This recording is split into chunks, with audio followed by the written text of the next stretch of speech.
This week in the Chamber, we're going medieval on your ass and talking about knights.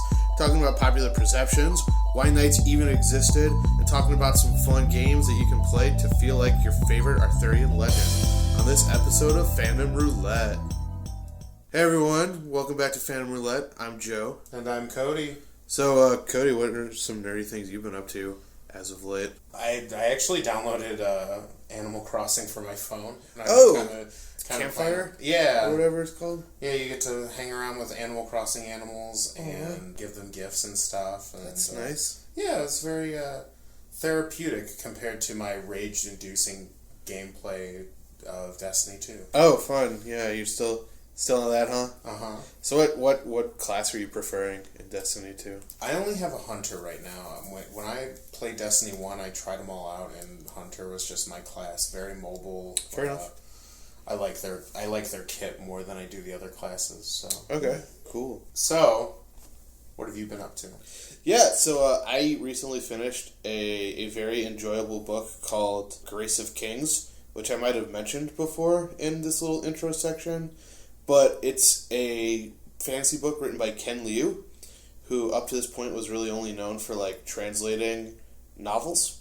Okay. But it was his first kind of solo shot trying his own thing, and the best way I can describe it is it feels very like the Iliad or the Odyssey by way of ancient China.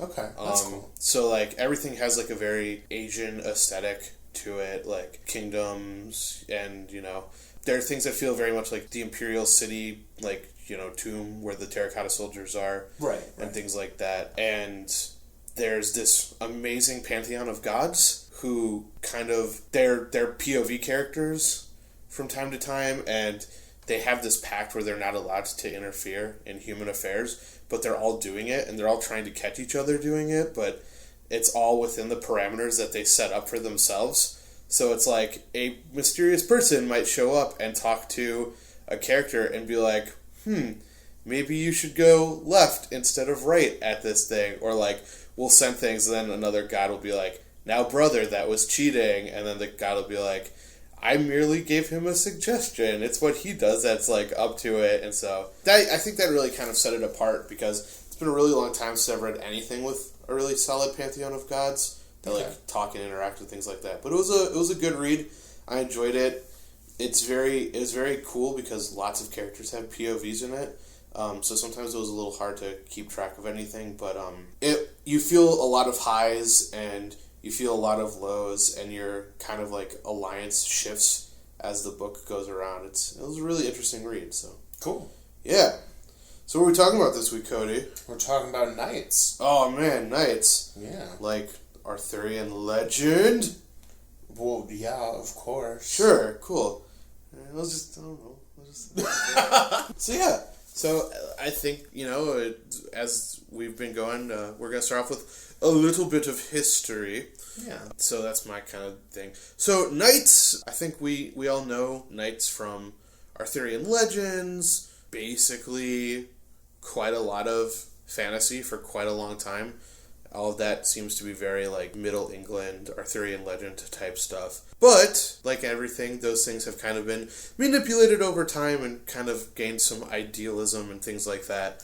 So I wanted to talk a little bit about why knights existed in the first place. So, what do you know about feudalism? Anything? Man, we learned about feudalism in grade school. Yep.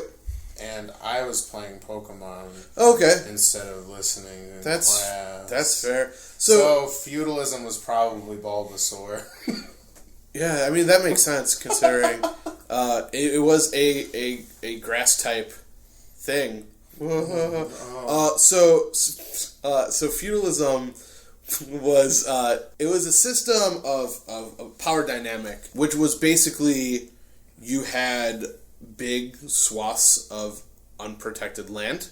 Okay. And you had these people who, through coercion or military strength or what have you, basically were able to successfully take over little fiefdoms, basically, or smaller versions of kingdoms.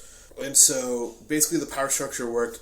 You had the king, who was like the best and the strongest, and then you had feudal lords who owned like swaths of land, and then those feudal lords had knights who worked for them, and they were often knights themselves, the feudal lords, but they had their own kind of like sub-knights. And then at the bottom of the totem pole was serfs. And so like most everyone was serfs. Okay. If we're being completely honest, there were very few like, people in these higher echelons. But depending on who you're talking to, it was kind of a system of quote-unquote protection. And so it was, you work the land, and you produce food, and you produce meat, and all of this stuff, and you give us a large percentage of all of that hard work that you did, and in return, we will defend you from other people who want to come in and kill you and steal all of your stuff. Okay. Yeah. So, basic exploitive capitalism. Great.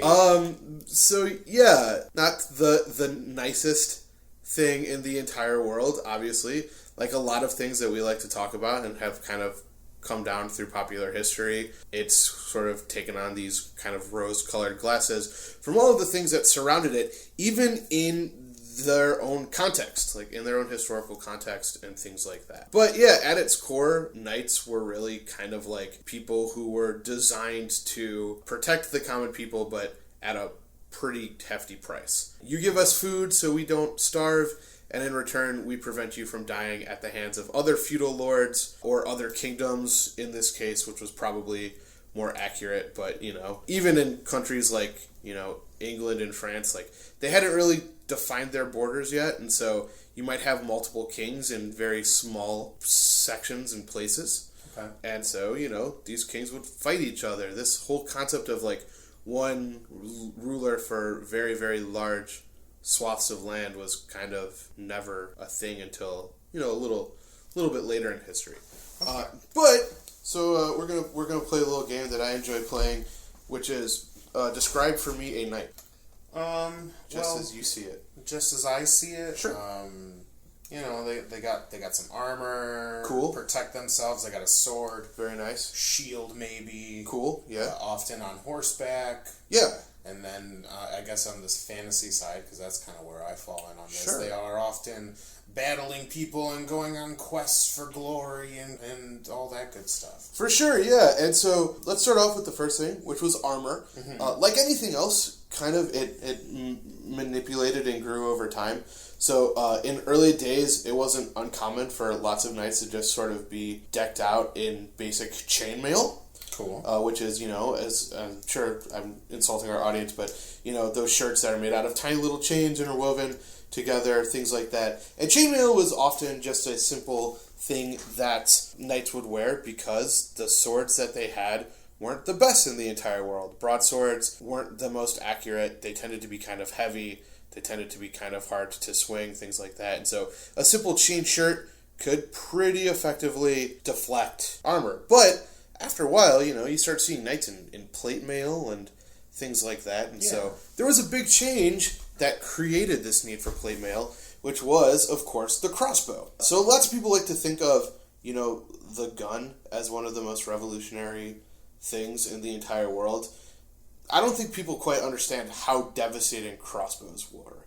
Like, they were expensive, they were a pain to load, and they were expensive. Like I said, this was like a very top tier weapon. Not everyone was walking around with a crossbow. But crossbows were accurate. They were accurate over a pretty large distance, and crossbow bolts could basically puncture chain shirts. Oof. Yeah, that's not great. It's not ideal. And so basically, this plate mail kind of was designed to deflect things like that, crossbow bolts. Here's a fun little fact for you. So, lots of the knights that we like to talk about were from medieval Europe, which was, of course, very, very, very Christian. So, a lot of times, they just saw their weapon as an instrument of God, because what does the sword look like?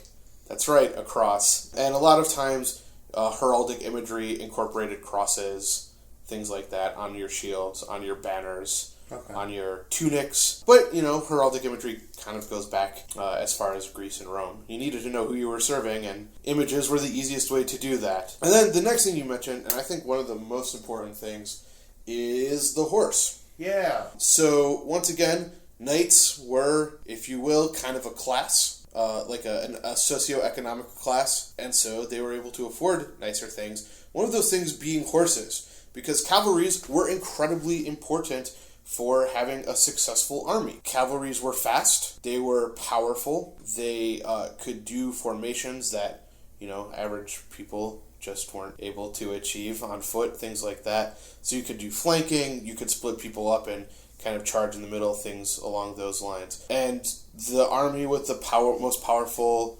cavalry tended to be the more successful army. The Riders of Rohan in The Lord of the Rings? Mm-hmm. One of the reasons that Tolkien actually included them was he was imagining an England that had a cavalry and was able to stand up to William the Conqueror in 1066. So, 1066 was the Battle of Hastings.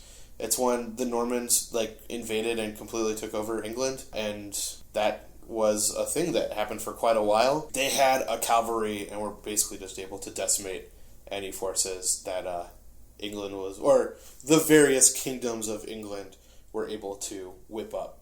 But yeah, and so one of the things that, another aspect of horses and horsemanship is just this idea of heraldic games and knightly games and things like that, specifically the big one being the Joust. Okay, yeah. So the Joust, if you ever go into any armor courts, a lot of times you'll see tournament armor, which tended to be the stuff that was the very pretty things with all the etchings and, fancy filigree, things like that. The Joust was a competition to see who was the better horseman, which involved holding a lance, which was, of course, a very long, wooden pole, riding full tilt at an opponent and basically trying to knock them off the horse or to score more points by either forcing them to break their lance or by... There were various ways of scoring it. I think a lot of people assumed that the first guy to knock over the other guy off his horse was the winner, but, much like boxing matches, there could be full jousting matches without a guy getting knocked off his horse. Okay. There were points associated with it. Yeah. And don't get me wrong, there were other knightly sort of contests, kind of like one-on-one combat with swords and things like that. But the Joust was the big one. And there are some who postulate that the word chivalry is the knightly thing, has the same root as, cavalry and things like that. So it's like horses and knights are kind of intrinsically linked. Okay. So, let's talk about the day in the life of a knight. Chances are you were spending most of your time just fighting and training. You were training to be the best warrior could be, because really, that was the only thing you had to do. Chances are you would be either, maybe you had your own little tract of land, or you were living near a main castle, but you were training, you were getting stronger, things like that, and just trying to be the most formidable fighting force you could be. Yeah, do you have any questions for me, Cody? Yeah. So, how often were knights tasked with defending land from other kingdoms or, maybe, bandits or, just rivaling nations or, land? Sure. I would assume that I don't necessarily have a great answer for you, but I feel like during this time period, more combat was, not an uncommon thing. Sure. For people to encounter. Obviously, it happened enough to justify kind of having a whole class of fighting people. Right. And it could be, too, that, after a while, it wasn't as big a threat as people thought, and it was just, a very easy way to keep power structures in place. Right. But, yeah, I feel like it happened probably enough to justify their existence. Sure. And then, of course, you have to consider that over time, various other things start occurring. So you have the Crusades, which was an attempt to win back the Holy Land for Christendom because it was being taken over by agents of Islam, things like that, which was they were big, expensive messes. There were so many of them, and there were some people in the world who thought that they might have worked to help, loosen tensions in Europe, but at the cost of like very large, costly, devastating wars abroad that kind of shifted some Europeans' focuses, because then people started getting a taste for things that were coming out of the Crusades, specifically spices. Okay. But yeah, like the Crusades, they kind of gave knights something new to do. And so you have lots of cases of, knights kind of going off for periods at a time. If you look at Robin Hood, one of the reasons, Robin Hood is happening is that King Richard has taken, lots of knights away, and England has fallen into the hands of lesser nobles, Little John, because, there were lesser nobles. None of them were great. Oh, I think one of the coolest things about this time period is some of the nicknames that were given to knights. Okay. The biggest one, in my opinion, is you have Charles the Hammer of Christendom Martel. Oh. So Charles Martel was the leader of he was leader of France, or rather the military leader of France, who then kind of took over France's thrones because of years of incest and just poor management. The French kings at that point were rather worthless. Oof. And he was able to create a very successful stand against the invading Moors of Spain, who were, kind of trying to move through, and so he sort of had this big last stand and drove them back. Another one is El Cid, who was a Spanish knight who was part of, like, the Reconquista, which is when Ferdinand and Isabella took back the Spanish throne. And there's actually a really, I don't know how necessarily verifiable story this is, but El Cid dies,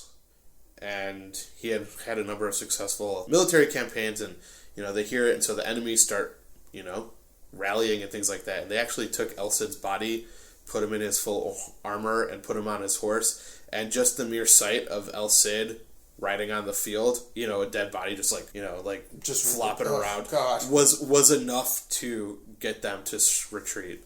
Oof. So, yeah, there's some unfortunate implications with knighthood. It's sort of the first mark in an increasingly hostile East versus West mentality. Yeah. Some, unfortunate stuff about Christendom and things like that. Yeah, for sure. Yeah. But, their legacy lives in Arthurian legend and chivalry and things like that. I mean, I know me personally, when I was a kid going to the Cleveland Art Museum, I would spend hours on end in the armor court just looking at all of the various swords and pieces of armor, and that was one of the things that really inspired me to want to be a historian when I was a kid. Okay. I really wanted to learn about that. And then, I grew up and focused on pirates instead because I wanted to do something serious and academic. Well, yeah, duh. I'll be... But yeah. Okay. So that's a little foundational thing about knights. We might go back to knights at some point, because there's plenty of stuff to talk about there, how things have kind of altered. I could do a whole episode on chivalry if I needed to, things like that. Okay. But yeah. Cool. So, what would you like to transition to now? Okay. You're going to have to bear with me. Sure. Not all of these transitions are as seamless as one would think. Yeah, for sure. But I'd like to talk about a game that came out about a year ago. All right. Or a little over a year ago, I'm sorry. It came out in January 19th of 2016. So okay. We're coming on 2 years. We're coming on 2 years. And it has the themes of knights and things like that in it. Sure. It's called Darkest Dungeon. Aha! Wasn't that game in beta for a little while before its official release? Okay. Yeah. So I know a couple of my friends are obsessed with this game. Yeah. So I think its official release was January 1st of 2016. Okay. I was in the early access beta. You could pay to jump in at that point. Game wasn't solidified yet, but you basically play a manager, if you will. So the basic premise is that your father has a bit of land. All right, and he's done some not so great things. Eldritch things? Some eldritch things of madness, and has left you to deal with the consequences of that. Oh, fun. Yeah, so you get to this estate, and it's all sorts of fucked up. Sure. The town that's nearby is, in disrepair and all sorts of nasty stuff, and it's your job to recruit adventurers, including some knights. Okay. There's the tie-in. Sure. And you go into these various custom levels and kind of do a traditional turn-based RPG. Okay. But with the big mechanics being I think their initial idea, and it's probably, I'm not going to try to quote them on it because I don't have that quote in front of me, but they wanted to really emphasize the real horrific consequences of being in a fantasy dungeon with monsters and zombies and all sorts of stuff. So a lot of the mechanics are in the form of their stress meter. Sure. So every time you fight creatures, they often have abilities that cause stress, whether it's loud or doing terrible eldritch incantations. They create stress. Okay. And once you get to a certain point on your stress meter, your character will freak out and acquire some kind of terrible condition. Maybe they're super scared, or maybe they lash out at the party, and slowly over time as they hit that threshold, it gets worse and worse till eventually they die of fright. Oh, goodness. Yeah. That doesn't sound like fun.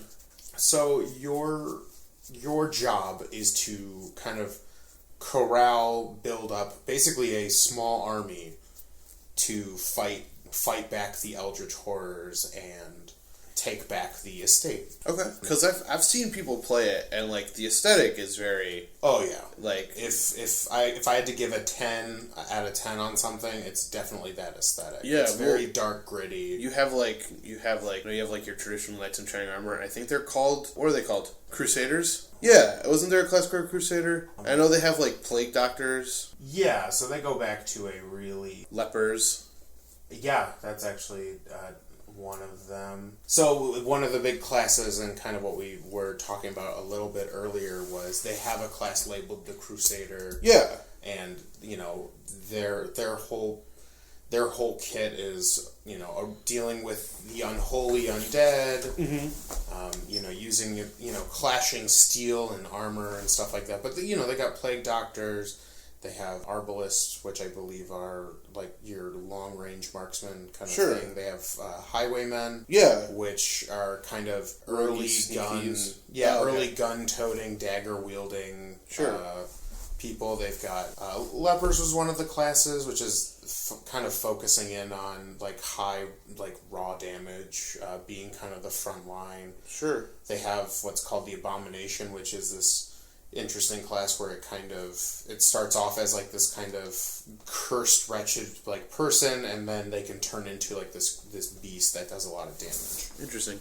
One of the things I was kind of struck with was the hub town thing, where it's it looked like there was a bar where you could go and drink away your stress, and there was a temple where you could go and pray away your stress, and a barracks where you could train, things like that. Because I think a lot of things, one of the things that I was really struck with when I was able to go to a couple of historic castles was, when we think of castles, we think of the, kind of Beauty and the Beast, or Cinderella style castles where it's 3 or 4 towers and things like that. But what a lot of fantasy, in my opinion at least, doesn't capture very well is the fact that a lot of times castles were big towns that were a fortified section of town. And so you'd have the castle.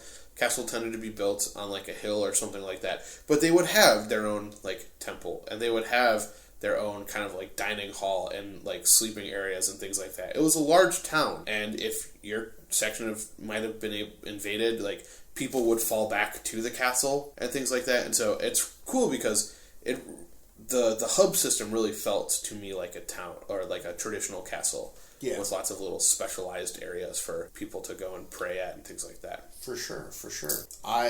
This game right now, as of recording, is on sale.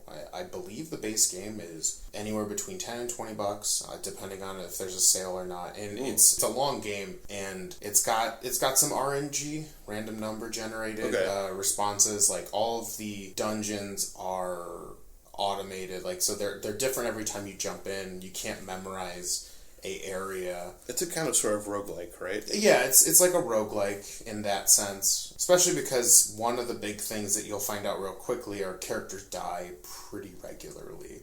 So oftentimes you're struggling to make kind of your A team who will go and do that final conflict while always having some backup people in case things go awry, because that was actually pretty common in Darkest Dungeons. That also feels kind of XCOM-y as well. Definitely feels a lot like XCOM. They also just released, or not just released, but they released DLC. Oh, nice. It's the Crimson Court. That came out this year, actually, in June, I believe. Cool. Where they introduced the Crimson Court, which is basically a kind of offshoot of the castle that was a group of vampires. Oh, neat. So you have to deal with vampirism and how that is dealt with in the game. Well, that sounds like fun. Yeah. Definitely probably not something you want to start with if you haven't played the games or don't know what we're talking about. Like, these games are incredibly hard, even with their new easy mode, is what a lot of people online call it. It's called Radiant mode, which they got rid of a lot of the grind that was in the original base game, and certain things that would take a long time to acquire, mainly being... So a lot of, like I was getting to before, you go through these dungeons and you'll acquire enough stress and you'll get these kind of negative traits that will start to pile on these characters. And so you can spend money to get rid of those traits, but at some point you kind of have to let people go. So, like, they made it, but at what cost? Sure. And so you'll get diseases and stuff like that too, depending on what areas of the inflicted parts of the castle you're in. Overall, if you're into a really very difficult RPG, roguelike, I guess if we're going to start throwing terminology around, this is definitely worth a purchase, even if because I know I've tried to play through it about 3 or 4 times. I can never get to the end. I always get to a threshold where the game jumps up in difficulty and I'm just not prepared for it. Yeah, that sounds like it's happened to a lot of people. Yeah, so. But the Radiant mode's really nice. Cool. I was playing through that. I got caught up in some other stuff. And they also just released a new class. I think it's called the Shield Bearer. Oh, nice. It literally just came out in October. Just a damage sponge or whatever? Kind of. I haven't... It's been mixed. I've been trying to read up on it, but it's a interesting... Like, all of their new classes, so like Abomination, Arbalist, Man at War, I think there's a couple others, they all took kind of the original concepts of the different classes and kind of expanded upon them. Okay. Or twisted them. So, like, there was... In the Crimson Court DLC, there was... I think he's a bloodletter or something. Like, he would, like, whip himself, and so he would do damage to himself and give him buffs, and he was super strong. The Flagellant is his actual name. Ugh. Yeah, and he would whip himself and cause various effects on himself, but he would gain buffs, and so he was kind of like a high-risk, high-reward kind of character. Okay. And pretty early on, like, I picked one up when I got the DLC, and I was like, oh, this guy's good, I understand. So interesting. Yeah, and all the boss battles are pretty... Each boss battle's a little different. You kind of have to bring the right group in or be able to adapt. Because I know one of the battles is basically this giant cannon. Mm-hmm. And you can't kill the cannon, but you can kill the people operating it. And so what you kind of have to do is you have to make sure that you're always taking out the guy who's going to light the cannon, or otherwise your party basically explodes. While doing very minimal damage to the cannon until it breaks. That's fun. Yeah. So, Darkest Dungeon, definitely pick it up if you're looking for a... Yeah, for a tough, medieval-inspired video gaming experience. Yeah, for sure. Yeah. And then... shall we move into our transition middle section that we still have to name. Yeah. Middle section, middle section time. So yeah, welcome to the middle section. Welcome to the middle section, folks. The awkwardly named thing that we can't decide a name on. We'll get there. Yeah. This is beta testing. Beta testing for sure. If you want to get in on this conversation, if you want to ask us questions about the stuff we talk about, I know we often don't have enough time to get super deep on certain topics, and we have to circle back and give you eventually. Get back to you and give a better opinion on these things, or a more detailed opinion is the correct term I'm looking for. Yeah, more detailed, not better. Well, my opinion. It would be better for the audience so that they have the most knowledge possible. I was on the right track, but... No. Yeah, I feel it. So, if you'd like to talk to us on Twitter, yes, it's fandomr_podcast. That's our Twitter handle. Yeah, very and good. If you want to email us, it's fanroulettepodcast@gmail.com. Yeah, and we're working on a Facebook group. Yeah. I'm working on a Facebook group. Yes. I'm gonna get on that, and it'll be ready by the next time we record. Woo! Yeah, for sure. And so, those will be where we are if you want to contact us. We're on iTunes, so you can just search us, Fandom Roulette. So good. Yeah, we have that going, and soon, down the road, Pipe Dream, we're going to have a YouTube page set up. Hooray! I'm working on that as well. Yeah. So, yeah. Join the conversation. We look forward to hearing from y'all. Of course. I did that thing where I put my chin on my fist and did a smile. He did. He's smiling at me so the audience can not know what's going on. Yeah, exactly. It's good stuff. It's good radio. All right. Let's transition back. Transitioning out of the middle section. Oh, boy. Boop. Oh, man. Cody, I have a book in my lap. I know. Right, I see that book. What is this book? It's Xanathar's Guide to Everything? To everything. So clearly it must have, arcane secrets about, my favorite subclass of Cleric, the Protection subclass. Oh, wait, it didn't make the cut. But yes, so Xanathar's Guide to Everything. Cody, what am this? So, for those D&D Dungeons & Dragons 5th edition enthusiasts, Wizards of the Coast just released a supplement book. Okay. Basically gives you a bunch of new tools and fun things to play with in your D&D 5th edition experience. Oh, nice. Yeah, so they have some new subclasses for all the different classes. So there's a episode that hasn't come out yet that we worked on about building a character. Oh yeah.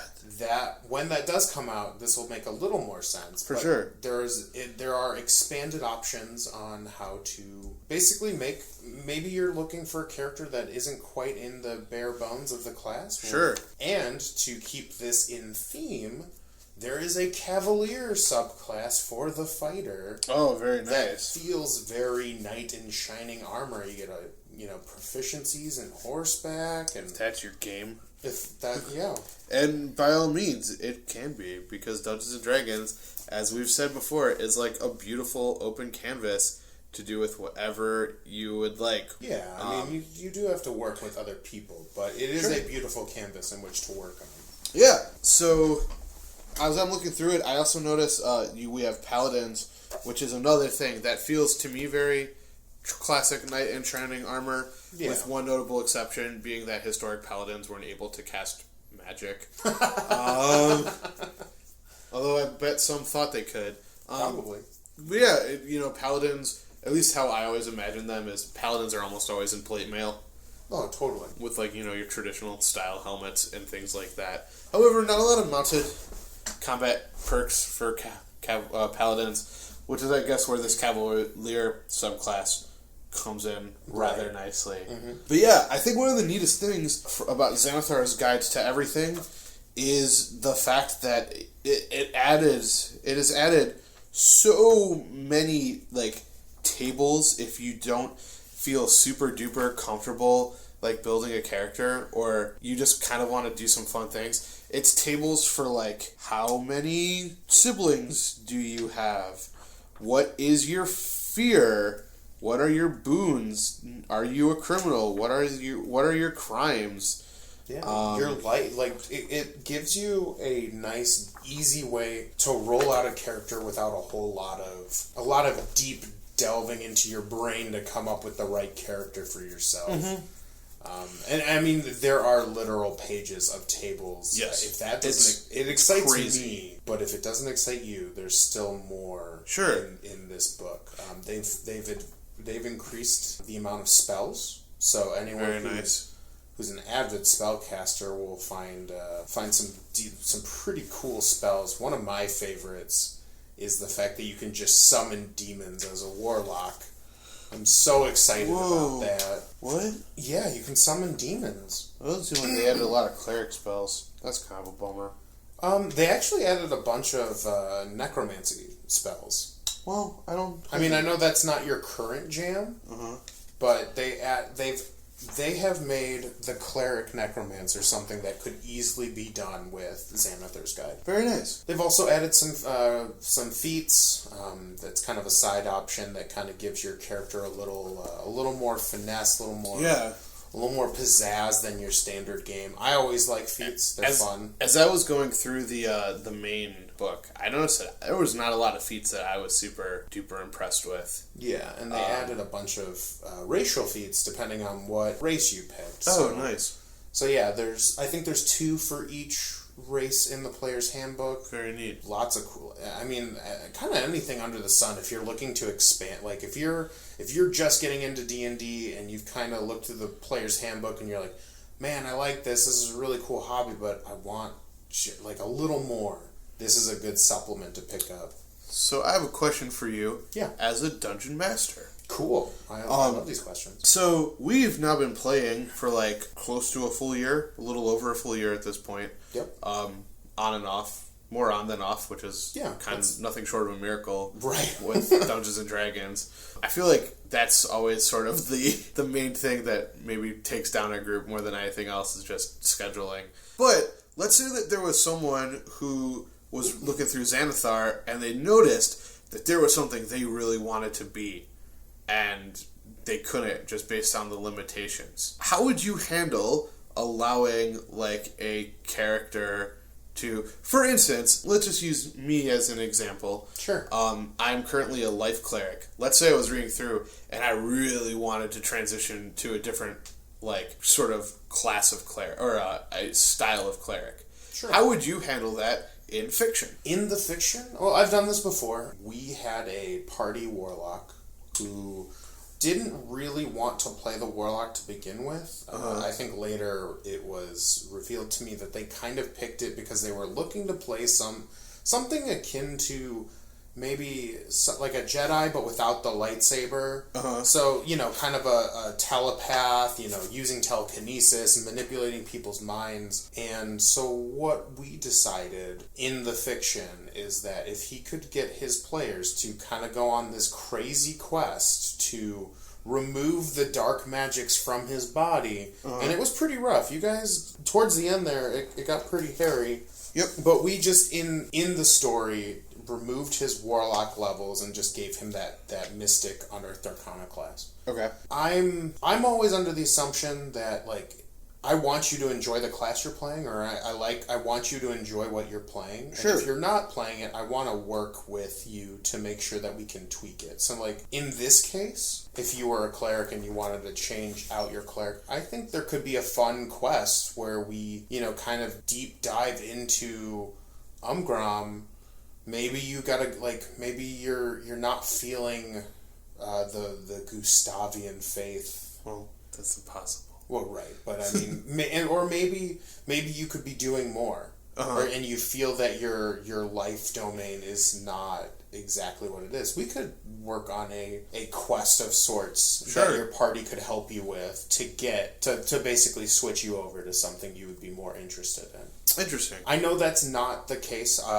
Obviously, one of the and this is kind of like DM 101 or player DM conversation 101 talk talk with your DM if you're that kind of player. Like, as a player, if you're not enjoying an experience for whatever reason it may be, the biggest thing I can tell you, talk to your dungeon master, talk to your game master, and be like, hey, I think this would be kind of cool. Is there a way we can work with it? And sometimes there's kind of a hard, some dungeon masters will give you the hard no, like, maybe you have to do something a little drastic, like retire the character and create a new one who is the cleric you want to play. Yeah. It truly depends on the dungeon master. I've always been an avid fan of, rule of cool. Making it work, having fun. Because in the end, it's, like, sure, it's storytelling, and I might have put a lot of work into the storytelling, but if you're not having fun as your cleric, like... Sure. I don't want to force, like, no, you have to play your life cleric, and then you eventually just tell us, like, hey, I don't want to be in this group anymore. Yeah, I want to. Sure. So, personal, and I guess, if anyone listening here is, a DM who... it's just starting out, maybe you've run into this issue, maybe just... I've always been a fan of yes and, or yes but. Okay. Kind of style, like, yeah, you can change your class, but I'm going to make you work for it a little bit. That way it feels that much more fun. Like, sure. I know when David when he wanted to be a mystic, like, I basically put a gauntlet of enemies that you had to fight through. Yeah. To get there. And in my personal opinion, just from the way I've seen it, it was great storytelling. Like, it was real fun seeing his transition from almost this kind of Gandalf the Grey to Gandalf the White, if we're going to use a Lord of the Rings reference. But he's also really enjoying his new class. Yes. And that makes him want to play more, which means I don't have to necessarily worry about conflict in the future because he didn't get to switch his class out. Yeah, for sure. Excellent. Yeah. I guess I have a player question for you. Yeah, go for it. Looking at Xanathar's Guide to Everything, which has a ton of stuff, and maybe down the road we'll do maybe a bonus episode, or maybe we'll talk about it more. Sure. What's the subclass that you're looking at that's like, ooh, that's the one I want? Oh man, there's a couple. So I was initially very, and I still am very, like, scared of the monk. Like, it's fascinating to me. Like, I sometimes read through it and then my head starts to hurt, and so I stop it. But there's a new build called Drunken Master. Oh yeah. Which I absolutely love the concept of Drunken Master. I think it's just such a fun thing. And I think it would be a lot of fun for me to play, considering that my play style is very, like, I would say just serious enough. Okay. And I feel like having a Drunken Master character would really lend itself well to a person who likes to play just serious enough. Yeah. But they done played me, Cody. They done played you. Wizards of the Coast, how dare you? Yeah, I was like, so back in my day, I never thought I would be anything other than a barbarian, because it was just like, I just gotta be dumb and run in and just do lots and lots of damage, and it was a lot of fun to me. And I was like, no, I'm gonna go get out of there. But they added a new barbarian subclass, which is called Path of the Ancestor Guardian, which is basically you can just summon ancestral ghosts. And I was like, oh no, that's so cool though, is the thing. And I don't know much outside of that it just sounded very cool to me, and I wanted to, like, just play around with it. From my theory crafting and just looking at people's responses to the class online, it is one short step away from being the best tanking class in the game. Really? Besides, like, Bear Totem.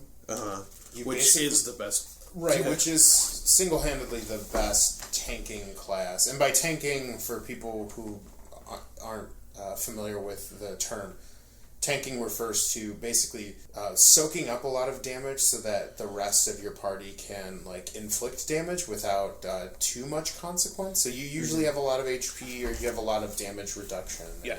And, that can be a really fun class to play. Ancestral Guardian is really close to that. I think they get an aura whenever they rage.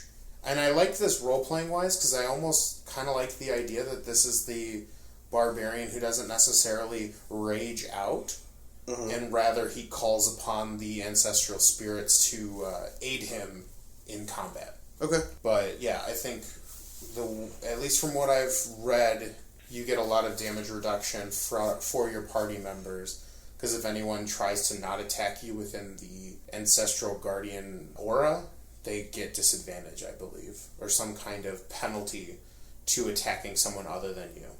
Nice. Which is nice, because when you rage, by default, you get resistances to your normal styles of damage, whether they be swords or hammers or maces and things like that. Mm-hmm. So not only are you resistant to that damage, but you also make it more advantageous for your enemy to just wail on you instead of your party members. Mm-hmm.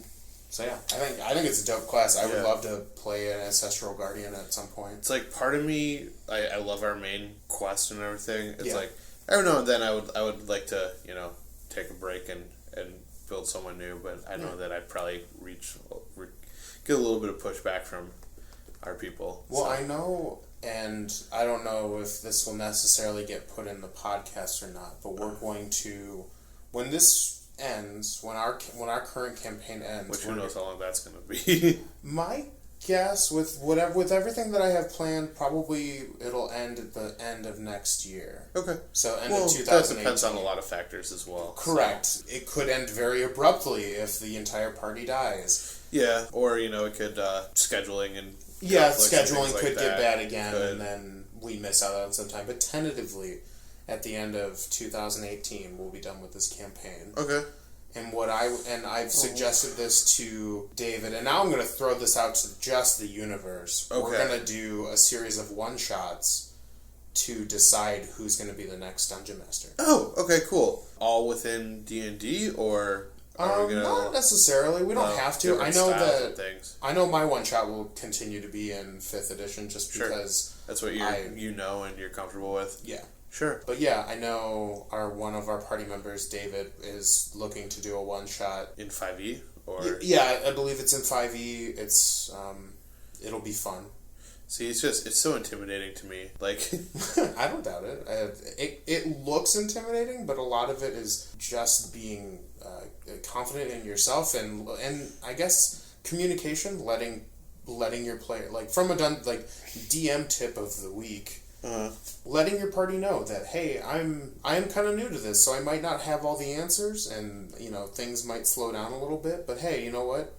We're gonna have fun. We're gonna learn stuff, and I think a lot to remember is the Dungeon Master. While there's a bunch of these rules to facilitate fun play, sure, you're the end-all decision maker. Like you're the referee. You're the guy who makes the call, whether it's BS or not. So. Just, having that understanding as, both player and DM, like, I'll make the final say. If we end up in a situation where that ruling was wrong, we'll come back to it later. Let's have fun now. Okay, cool. Yeah. All right, so to the last little section? To the last little section, our little grab bag. Our little grab bag. So what are we talking about in our grab bag this week, Cody? So I was thinking, when you told me the theme of kind of Knights, I thought, what better game to talk about than Shadows over Camelot? Ooh, what is this game? This game, gosh, it's been out for a while, 2005. I believe it came out by the group Days of Wonder. They've made a bunch of other games that I can't think of off the top of my head. But you basically play the Knights of the Round Table. Oh, okay, cool. Yeah, and so your goal is to... most of the people at the table, I'm saying most because there will be some complications here in a second. Most of the Knights of the Round Table are basically out to complete those Arthurian quests, to find the Holy Grail, the Sword and the Stone, defeat the Black Knight, etc., from those stories. However, one person is a traitor to the Round Table, and their job is to sabotage the Knights of the Round and Merlin and all that good stuff. That's not great. Yeah, well, I mean, it's super fun. It's a lot of kind of like that social, and the way they facilitate this is every turn, every character has to do a good thing. Okay. And is obligated to do a bad thing. Oh, okay, so it's not like...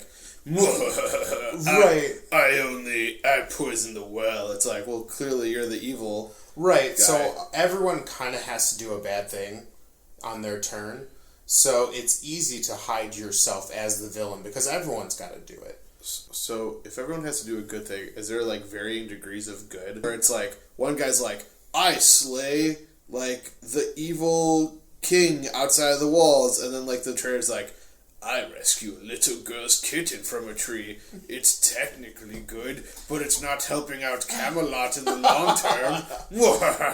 No, so there's varying things you can do. So a lot of what happens, so there's a couple of like kind of mini games on top of this game. So what happens is one of them is you got to find the Holy Grail. In order to find the Holy Grail, you have to, like, everyone kind of has their own hand of cards that they're not allowed to show the other players. Mm-hmm. And if they have Holy Grails in their hand, they can give those to the little Holy Quest, or the Holy Grail quest, to eventually get the Holy Grail. Sure. Cool. However, you also have these catapults and kind of invading forces that will stack up on the map. And so you could either do one of these many quests or remove the foreign invaders. Okay. However, you also have to do a bad thing. Yeah, a bad thing. So one of them is adding a foreign invader onto the map. Okay. And if you get so many of those, you lose automatically. So it's kind of advantageous for the good people to keep that pretty low, while the bad guy or the traitor within puts more of those on. There's another quest to get the sword and the stone. Okay. Which allows you to discard cards face down. Mm-hmm. So no one can see what cards you had in your hand. Ooh. So that's... That, when I first played, that was like my first initial thought. I was like, oh, I can discard cards in secret. But my fiance figured that out within the second turn. So... Not so fast. But yeah, it's a really fun game. A lot of the beginning is like everyone kind of working together to be like, oh, hey, we should definitely try to get the sword because... And all the different quests like give you bonuses that will help you out eventually. So the trader is kind of tasked with making sure everything's kind of stalled, while at the same time, pretending to work with the group. It's between 5 and 7 players. Okay. I think it's more fun when you have the max group because I think at that point there's 2 traders instead of just one. I'll always agree with that it's more fun to have. Yeah, as many people as possible with those kinds of games. Yeah, and so there are 2 traders, and every time bad things happen, like the invaders fill out, like they add bad points to the total tally, and if the traders get more points than the good guys, then the game is over. But it's it just kind of hit the nail on the head. Like when I was thinking of like, oh, I could talk about all sorts of stuff, but this game is super fun.